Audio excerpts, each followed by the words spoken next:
Chapter 1 વિદ્યુતભારો અને ક્ષેત્રો. ઉદાહરણનો 1.8. એક ઇલેક્ટ્રોન 2 × 10⁴ ન્યૂટન પ્રતિ કુલમના નિયમિત વિદ્યુત ક્ષેત્રમાં 1.5 સેન્ટીમીટર જેટલા અંતરનું પતન પામે છે.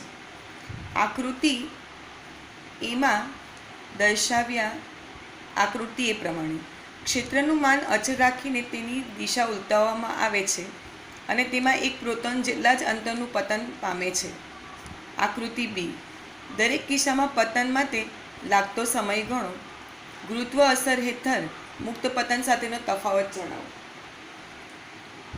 વિદ્યાર્થી મિત્રો, આમાં સૌથી પહેલાં આપણે વાત કરી હતી કે કોઈ પણ વિદ્યુતભાર જ્યારે કોઈક વિદ્યુત ક્ષેત્રની અસર હેઠળ બરાબર ગતિ કરતો હોય તો સૌથી પહેલાં તો શું થશે, તેના પર એ વિદ્યુત ક્ષેત્રનું બળ લાગશે. એટલે વિદ્યુતભાર પર લાગતું આપણે બળ શોધીએ તો F = શું? Q × E. પણ Q એટલે ઇલેક્ટ્રોન પરનો વિદ્યુતભાર અથવા તો પ્રોટોન પરનો વિદ્યુતભાર એટલે કે E × E. પણ F બરાબર શું આવે? Ma. એટલે Ma = E × E પ્રમાણે એ બરાબર તમારો જવાબ આવશે E × E/m. બરાબર છે. હવે ત્યાર પછીની વાત કરીએ કે મુક્ત પતન થવાથી પ્રારંભિક વેગ v = 0 બને છે અને અચળ પ્રવેગી ગતિના, કારણ કે બળ લાગે છે એટલે બળને લીધે શું થશે, આ સમાન વિદ્યુત ક્ષેત્રમાં આ જે કણો છે અચળ પ્રવેગી ગતિ શરૂ કરશે. એટલે અચળ પ્રવેગી ગતિનો ના નિયમ અનુસાર એક આપણે સૂત્ર છે કે y = v0t + 1/2 at². બરાબર. એટલે કે આપણે y બરાબર લઈ લઈએ h બરાબર v0નું મૂલ્ય તો શરૂઆતમાં જે છે ને મુક્ત પતન થાય ત્યારે શરૂઆતનો વેગ કેવો છે? 0 છે. એટલે v0t તો 0 થઈ જશે. અહીંયા આવશે 1/2 at². t ને કરતા બનાવી દો તો શું આવશે? twice h/a. t² છે એટલે સ્ક્વેર કરી નાખે તો વર્ગમૂળમાં આવે = twice h. એની વેલ્યુ મિત્ર અહીંયાથી લઈએ આપણે કે એ આપણી પાસે એની અહીંયાથી વેલ્યુ લઈ લઈએ આપણે કે એ બરાબર E × E/m. એટલે કે E × E/m. બરાબર. એક સામાન્ય સૂત્ર આપણે સમય માટેનું મળી ગયું. કોઈપણ વિદ્યુત ક્ષેત્રમાં ગતિ કરતા વિદ્યુતભારના બરાબર સૂત્ર આવે. હવે એના પરથી આપણે પહેલે કોના માટેની વાત કરીએ? પ્રોટોન માટેની વાત કરીએ કે આપેલા વિદ્યુત ક્ષેત્રમાં આપણે પહેલાં ઇલેક્ટ્રોનની વાત કરી દઈએ. બરાબર. કે આપેલા વિદ્યુત ક્ષેત્રમાં આકૃતિ એક પ્રમાણે ઇલેક્ટ્રોન શું કરે છે તો E = 2 × 10⁴ ન્યૂટન પ્રતિ કુલમના વિદ્યુત ક્ષેત્રમાં બરાબર h = 1.5 સેન્ટીમીટર જેટલું અંતર કાપે છે. એટલે એને આપણે કન્વર્ટ કરીએ 1.5 × 10⁻²⁻² મીટરમાં. બરાબર. તો એના વિદ્યુત ક્ષેત્રમાં આટલું અંતર કાપવા માટે જે સમય લાગે છે તે E = વર્ગમૂળમાં બરાબર twice h. અંતર તો ઇલેક્ટ્રોન પ્રોટોન બંને સરખું જ કાપે છે, પણ અહીંયા માસ કોનું? તો આપણે ઇલેક્ટ્રોનની વાત કરીએ છીએ એટલે me / E × E. વિદ્યાર્થી મિત્રો, તમને બધાની કિંમત ખબર જ છે. 2 × h ની કિંમત આવશે 1.5 × 10⁻².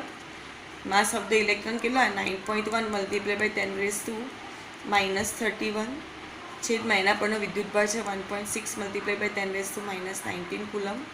અને એ તમને આપેલું છે 2 × 10⁴. તમે એને શોર્ટ આઉટ કરશો તો તમારો જવાબ આવશે 2.921 × 10⁻9 સેકન્ડ. અને તે જ પ્રમાણે આપણે પ્રોટોનની વાત કરીએ. બરાબર. તો પ્રોટોનમાં તેનો સમય આવશે Tp = કારણ કે તમે વિદ્યુત ક્ષેત્ર બી નથી બદલેલું. બરાબર છે. એ અંતર બી 1.5 સેન્ટીમીટર જેટલું જ કાપે છે. તો તે સંજોગોમાં થશે twice h. અહીંયા m કોનું? પ્રોટોનનું દળ. E × E એટલે વર્ગમૂળમાં 2 × h ની વેલ્યુ આવશે 1.5 × 10⁻² માસ ઓફ ધ પ્રોટોન. તો માસ ઓફ ધ પ્રોટોન તમારે લેવાનું છે 1.6 1.66 મલ્ટીપ્લાય બાય 10⁻⁻27 ડિવાઇડેડ બાય બરાબર E 1.6 મલ્ટીપ્લાય બાય 10⁻⁻19 ગુણ્યા કેપિટલ ઈની વેલ્યુ આપેલી છે 2 મલ્ટીપ્લાય બાય 10⁻⁻4. મિત્રો આને શોર્ટ આઉટ કરશો તો તમને સમય મળશે TP બરાબર 1.3 ગુણ્યા 10⁻⁷ સેકન્ડ બરાબર છે. એટલે આપેલા વિદ્યુત ક્ષેત્રમાં 1.5 સેન્ટીમીટર અંતર કાપવા માટે પ્રોટોનને આટલો સમય લાગે છે, જ્યારે ઇલેક્ટ્રોનને આટલો સમય લાગે છે. બરાબર વિદ્યાર્થી મિત્રો, અહીંયા બીજી એક વસ્તુ છે તે બરાબર એક ગુરુત્વ પ્રવેગી. તમને આવું પણ પૂછ્યું ને, ગુરુત્વની અસર હેઠળ મુક્ત પતન સાથેનો એનો તફાવત જણાવો. બરાબર છે. આનો મતલબ એમ થાય કે આપણે શું કરવું પડે, મુક્ત પતન પામે છે બરાબર, ત્યારે આપણે જો પ્રોટોન લઈએ તો પ્રોટોનનો સમય તમે જુઓ, અહીંયા એને 10⁻⁹ સેકન્ડ લાગે છે, એની સરખામણીમાં અહીંયા 10⁻⁷ સેકન્ડ છે. એટલે કે એકચ્યુઅલી શું થાય છે કે આપેલા વિદ્યુત ક્ષેત્રમાં જ્યારે પ્રોટોન ગતિ કરે તો પ્રોટોનને વધારે સમય લાગે છે બરાબર, કારણ કે માઇનસમાં છે એટલે અહીંયા તમારું જે છે તે નેનો સેકન્ડમાં જશે. અને જો તમે આને જુઓ તો 0.13 આ માઇક્રો સેકન્ડ છે અને આ 2.92 આ નેનો સેકન્ડ થઈ જશે. એટલે કે આને વધારે સમય લાગે છે પ્રોટોનને.